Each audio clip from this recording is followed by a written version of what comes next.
The illusion of control is breaking. For decades, the Islamic Republic of Iran has projected an image of absolute control. From Tehran's fortified power centers to its vast security apparatus, the regime has insisted that it is unshakable, immune to collapse, and divinely protected from the fate that has consumed so many governments before it. Yet history rarely announces its turning points politely. More often, collapse begins quietly, beneath official statements, behind staged speeches, and inside institutions that no longer believe their own propaganda. Today, Iran stands at one of those dangerous historical thresholds. The title, Tehran Regime Collapses, may sound dramatic, even exaggerated.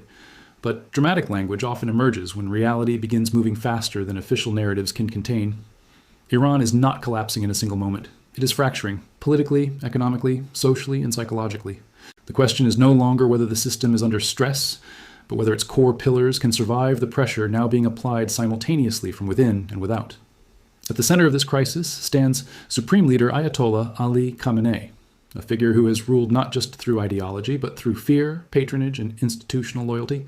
For years, his authority rested on a carefully balanced triangle: the clerical establishment, the elected government as a facade, and the Islamic Revolutionary Guard Corps, better known as the IRGCs, as the regime's sword and shield. That balance is now visibly deteriorating. Iran's economic collapse is not theoretical. Years of sanctions, corruption, mismanagement, and elite capture have hollowed out the state.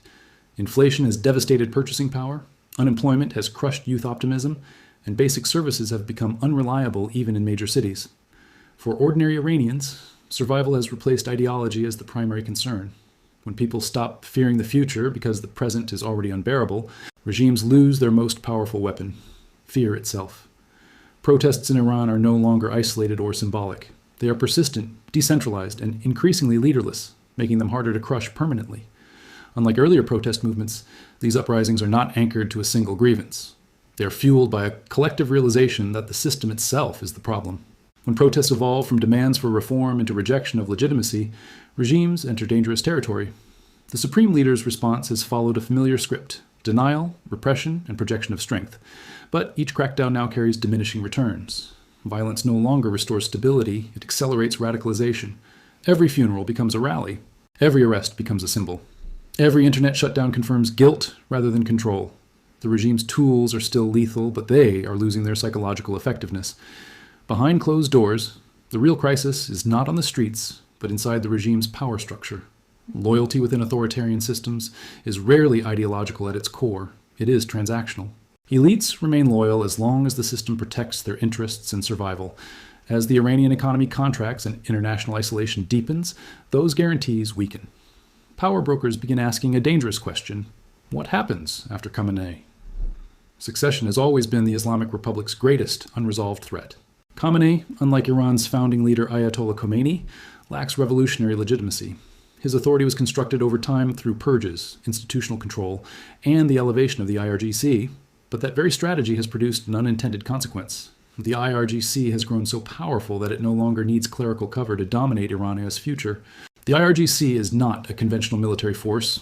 It is an economic empire, an intelligence network, a political kingmaker, and a transnational operator. It controls major industries, smuggling routes, construction projects, and foreign militias. In many ways, it already functions as a state within the state. As civilian institutions weaken, the IRGC's relative strength increases. Not because it is popular, but because it is organized. This creates a dangerous dynamic. The Supreme Leader depends on the IRGC for survival, but that dependence is asymmetric. The IRGC can survive without Khamenei. Khamenei cannot survive without the IRGC. When such asymmetry emerges, power inevitably begins to shift, even if silently at first. Rumors about the Supreme Leader's health, security, or isolation spread rapidly in such environments. Whether true or exaggerated, they matter because perception shapes behavior. If elites believe the center is weakening, they begin hedging their bets. If commanders believe orders may soon be contested, hesitation replaces obedience. Collapse does not require the leader to fall physically. It only requires belief in his permanence to dissolve. Meanwhile, Iran's regional position is also under strain. Proxy networks in Lebanon, Syria, Iraq, and Yemen were designed to extend Iranian influence and deter foreign threats. Instead, they have become financial and strategic burdens. Maintaining these networks requires resources Iran can no longer afford, while provoking international pressure Iran can no longer absorb. The strategy that once projected strength now accelerates exhaustion. Externally, Iran faces a hostile strategic environment. The United States, Israel, and regional rivals may disagree on tactics, but they share one assessment. Iran is weaker than it appears. That perception alone alters calculations. Deterrence relies on credibility, and credibility erodes when internal instability becomes visible. Even if no immediate military confrontation occurs, pressure multiplies as adversaries sense vulnerability. Inside Iran, the generational divide is perhaps the most irreversible factor. A young population with no memory of the 1979 revolution feels no loyalty to its myths. This generation is digitally aware, globally connected, and openly defiant. It does not fear the regime's ideological language because it no longer believes in it. Once belief collapses, force becomes the only remaining tool, and force alone cannot govern indefinitely. The Supreme Leader's speeches increasingly sound disconnected from lived reality. Appeals to resistance, martyrdom, and foreign conspiracies fail to address empty refrigerators and unpaid wages. When rhetoric diverges too far from experience, it becomes noise. Authoritarian systems collapse not when people hate the leader, but when they stop listening. The idea that the Supreme Leader may not see tomorrow should not be interpreted literally, but symbolically. It reflects a growing sense that his era, politically, structurally, and psychologically, is nearing its end. Whether that end comes through resignation, death, internal displacement, or gradual irrelevance remains unknown. What is clear is that the system built around his authority is no longer stable. As that stability erodes, the IRGC emerges as the most prepared actor to shape what comes next, not as a revolutionary force, but as a controlling one. If the clerical system fractures, the guards are positioned to step in, not to reform Iran, but to secure their own interests. This would not be a transition to democracy, but a transformation from ideological authoritarianism to militarized authoritarianism. History shows that late-stage regimes often fall in ways no one predicts. Collapse rarely follows official timelines or public expectations. It accelerates suddenly after years of apparent endurance. Iran today resembles other systems in their final phase. Strong on paper, armed to the teeth, yet hollowed out from within. Part 1 of this story is not about certainty. It is about momentum. Momentum away from clerical dominance. Momentum toward institutional conflict. Momentum toward a future Iran that may look very different from the one the Supreme Leader spent decades trying to preserve. What happens next depends on which force moves first, the street, the elite, or the gun. The IRGC's shadow state in the fight for succession. As Iran's traditional power structures weaken, attention inevitably shifts to the institution best positioned to exploit the vacuum, the Islamic Revolutionary Guard Corps. To understand where Iran may be heading, one must first understand what the IRGC has become. It is no longer merely a military force designed to protect the revolution. It is a parallel state, one that operates with its own economy, intelligence services, foreign policy priorities, and internal command structure. The IRGC was born out of insecurity. After the 1979 revolution, Iran's leaders feared a coup from the regular army, which had been trained under the Shah. The solution was to create a force loyal not to the nation, but to the revolution and its supreme leader. Over time, that force evolved into something far more powerful than originally intended. Instead of balancing the state, it absorbed it. Today, the IRGC controls key sectors of Iran's economy, including energy, construction, telecommunications, ports, and black market trade routes. Sanctions, rather than weakening the guards, strengthened them. As legal trade collapsed, smuggling and sanction busting became essential, and the IRGC controlled both. Civilian businesses failed, while IRGC-linked companies thrived. This created an elite class whose wealth depends on isolation, not reform. This economic dominance translates directly into political leverage. Ministers, governors, and even clerics understand that real power flows through the guards. Decisions are no longer debated openly within institutions. They are coordinated quietly between commanders and intelligence units. Elections continue, but outcomes are managed. Parliament exists, but its authority is cosmetic. The system still wears civilian clothing, but its skeleton is military. As long as the Supreme Leader remained strong, this arrangement was stable. The IRGC served as enforcer, and Khamenei served as the ultimate legitimizing authority. But as his grip weakens, the relationship changes. The guards no longer see themselves as protectors of a clerical order. They see themselves as the order. This is where succession becomes explosive. Iran has never experienced a smooth transfer of supreme authority. The last transition, after Khomeini's death, occurred under extraordinary revolutionary circumstances and involved rapid behind-the-scenes bargaining. That was decades ago. Today's Iran is fragmented, cynical, and economically desperate. There is no unifying figure with comparable authority waiting in the wings. The official mechanisms for succession exist on paper, primarily through the assembly of experts. In reality, this body lacks independence. Its members are vetted, monitored, and pressured. In a moment of genuine crisis, it is unlikely to act freely. Instead, it will respond to the balance of power on the ground, and that balance favors the IRGC. Within the guards themselves, unity should not be assumed. The IRGC is powerful, but it is not monolithic. It contains factions divided by generation, ideology, economic interests, and strategic vision. Some commanders favor tighter control and internal repression. Others worry that excessive violence risks total collapse. Some see Iran's future as a closed military state. Others prefer a managed transition that preserves their wealth while reducing public pressure. These internal divisions matter because they determine how aggressively the IRGC may move. A coordinated takeover would require consensus among top commanders, intelligence chiefs, and economic stakeholders. A fragmented move risks internal conflict, something Iran's leadership fears almost as much as popular revolt. At the same time, the IRGC must manage perception. An overt coup would shatter the regime's long-standing narrative that Iran is governed by religious authority and popular legitimacy. Openly sidelining the clerics risks backlash not only from the population, but from parts of the security apparatus still loyal to the religious hierarchy. Therefore, any shift is more likely to be gradual, disguised, and legally justified after the fact. This is why analysts increasingly speak of creeping control rather than sudden takeover. Civilian officials resign for health reasons. Key ministries quietly fall under former IRGC officers. Emergency powers expand. Intelligence oversight tightens. By the time the public recognizes what has happened, the transition is already complete. Meanwhile, the supreme leader's isolation deepens. As instability grows, access to him becomes more restricted. Information is filtered. Advisors are removed or sidelined. This isolation is not necessarily imposed against his will. It may be framed as protection. But isolation has consequences. Leaders who no longer receive accurate information lose the ability to control outcomes. Decisions are made in their name, not by them. This creates a paradoxical situation. The supreme leader may remain formally in power while substantively irrelevant. Orders continue to be issued, but implementation depends on whether the IRGC chooses to act. Loyalty becomes conditional. Authority becomes symbolic. At that stage, the system has already crossed a point of no return. The population senses this shift. Protest slogans evolve. Early chants targeting policies or presidents give way to chants rejecting the entire system. Fear of the guards remains, but respect does not. When repression intensifies without restoring stability, it signals weakness rather than strength. Every authoritarian regime eventually confronts this dilemma: escalate violence and risk collapse, or ease pressure and risk losing control. Iran is approaching that fork in the road. International actors watch closely but cautiously. Foreign governments are wary of predicting collapse, knowing how often such predictions have failed. Yet they also prepare for contingencies. Diplomatic channels multiply.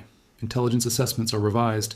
Military postures are adjusted, not necessarily for war, but for unpredictability. For the IRGC, external pressure is both threat and opportunity. On one hand, conflict could unify the population behind the regime. On the other, it could expose military vulnerabilities and accelerate internal dissent. This tension explains why Iran's actions abroad often appear contradictory, simultaneously aggressive and restrained. The system is buying time, unsure which direction the future will force upon it. Within Iran, time feels different. For ordinary citizens, patience has expired. Survival has replaced hope. When systems reach this stage, legitimacy evaporates rapidly. People no longer ask whether change is possible, but when disruption will occur and how violent it will be. The central question is no longer whether the clerical state can be reformed. That debate has ended. The question now is what replaces it? A militarized authoritarian regime dominated by the IRGC, a chaotic power struggle, or an unpredictable collapse that opens space for something entirely new. Part 2 of this story reveals a dangerous truth. The fall of a leader does not guarantee liberation. Often it merely shifts power from one elite to another. If the IRGC takes control, Iran may trade religious authoritarianism for military dominance. Less ideological perhaps, but no less repressive. The shadow state is already here. What remains uncertain is whether it will step fully into the light or whether the weight of its own power will fracture it from within. The street, the gun, and the breaking point. Every collapsing system eventually confronts the same question. Which force matters most? The people, the institutions, or the weapons? In Iran's case, all three are now moving at once, pulling the country toward a breaking point that can no longer be postponed by speeches or repression. If Part 1 exposed the erosion of authority and Part 2 revealed the rise of the IRGC's shadow state, Part 3 focuses on the most unpredictable variable of all, the street. Authoritarian regimes often survive longer than expected because they convince themselves that public anger is temporary, manageable, and ultimately irrelevant. Iran's leadership has made this mistake repeatedly. Each wave of protests has been described as foreign-backed, leaderless, or destined to fade. Yet each wave has returned stronger, broader, and more defiant. What has changed is not only the scale of unrest, but it's psychology. Fear is no longer absolute. That single shift changes everything. For years, the regime relied on selective repression, arrests, intimidation, targeted violence to keep dissent fragmented. Today, repression is no longer selective. It is widespread, visible, and constant. Ironically, this has reduced its effectiveness. When punishment becomes universal, it loses its deterrent power. When everyone feels at risk, fear stops isolating individuals and starts uniting them.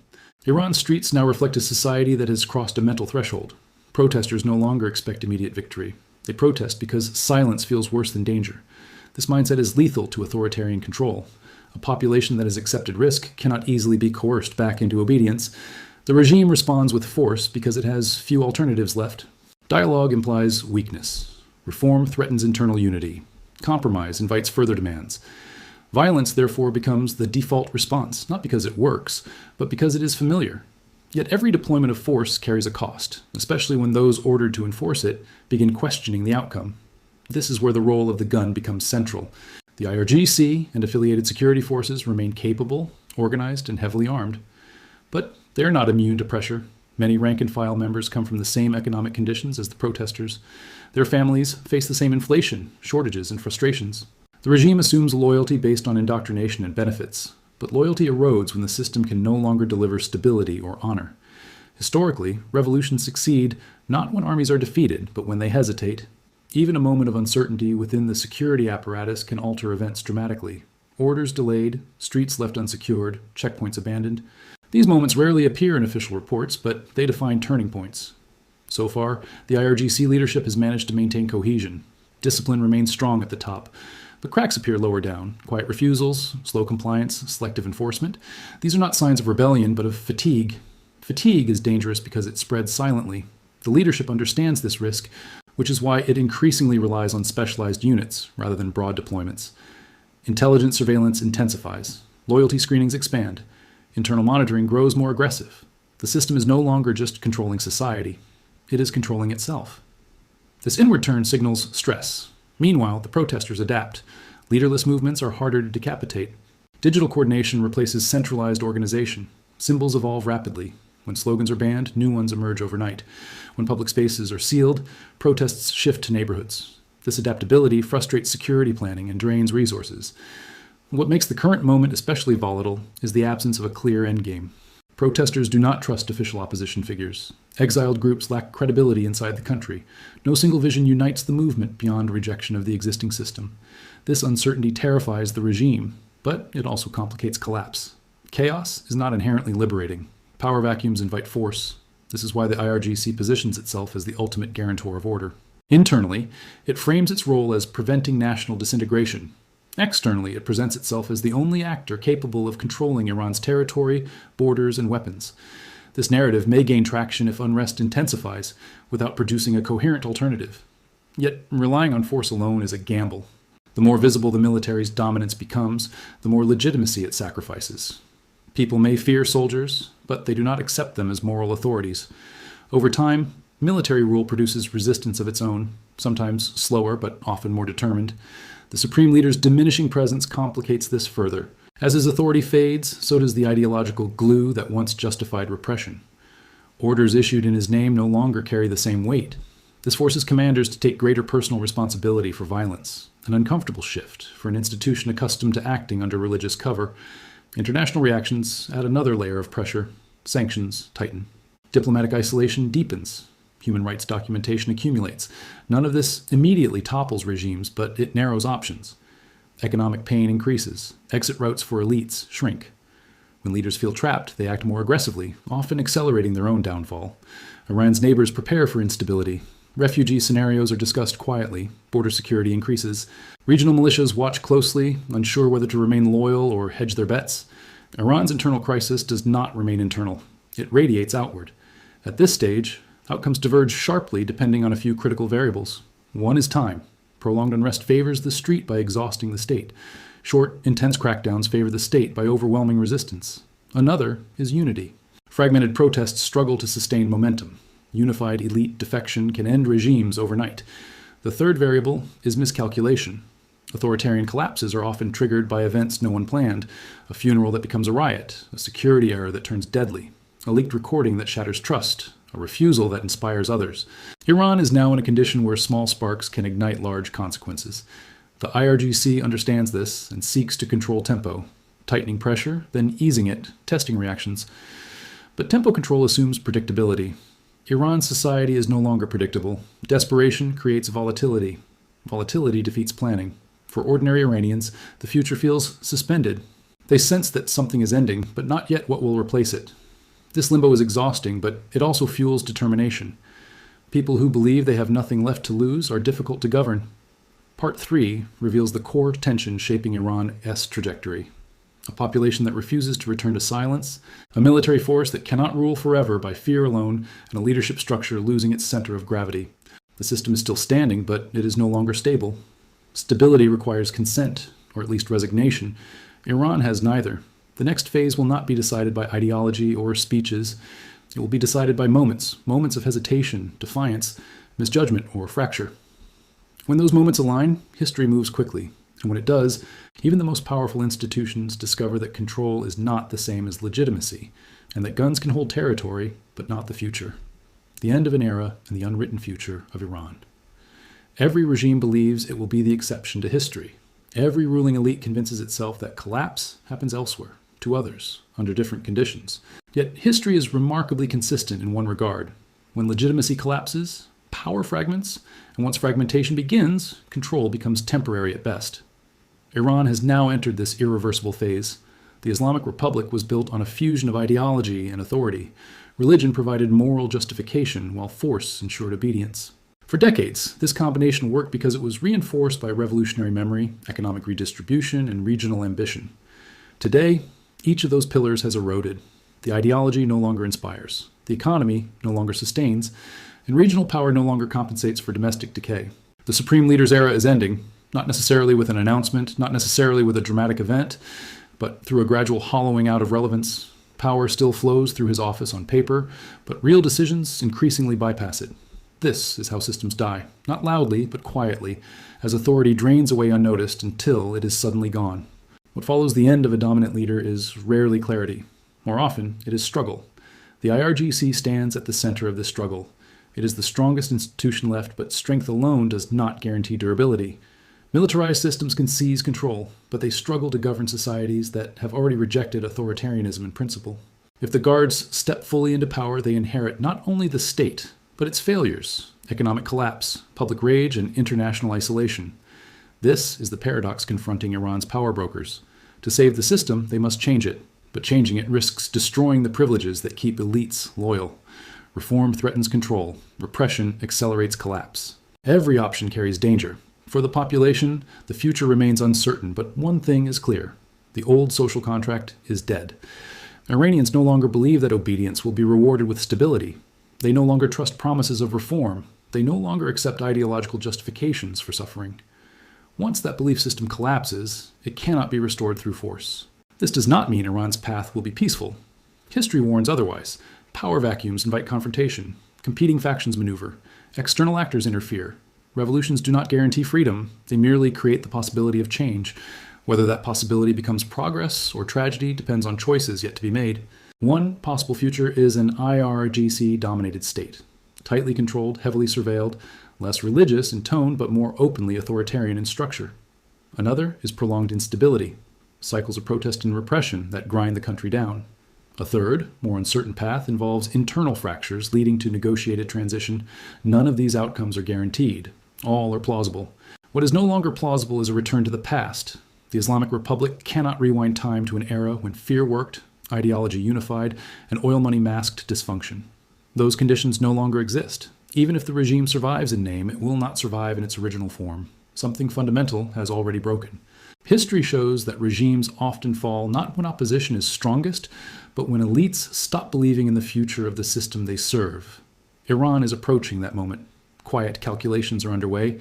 Exit strategies are being prepared. Loyalties are becoming conditional. Once elites shift from defending the system to protecting themselves, collapse accelerates rapidly. The world should not mistake silence for stability. Iran may appear calm on certain days, but calm is not control. It is tension waiting for release. When release comes, it will likely be sudden and transformative. For decades, the supreme leader positioned himself as the guardian of continuity. Yet continuity requires renewal, and renewal requires legitimacy. Without legitimacy, power becomes brittle. Brittle power does not bend, it shatters. Iran now stands at the edge of a historical transition. Whether that transition is managed or chaotic remains unknown.